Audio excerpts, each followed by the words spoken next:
আমি তো কয়দিন পরে মারা যাব। সেদিন যদি আমার আপন বলে কেউ না থাকে, সেদিন যদি আমার বাবা আমার মৃতদেহ স্পর্শ না করে, সেদিন যদি অসময় নিদান কালে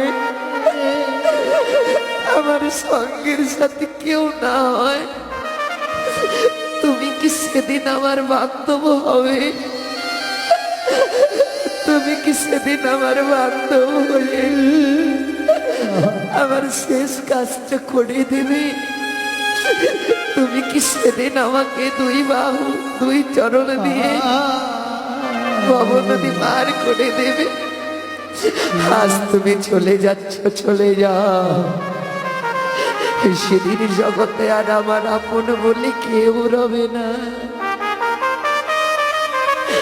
সেদিন আমার আপন বলে আমায় কেউ ছবে না। যেদিন তুলসী তলায় থাকবো পরে, সেদিন তোমার চরণ ছাড়া যেন করে দিও না। সেদিন তুমি আমায় রেখে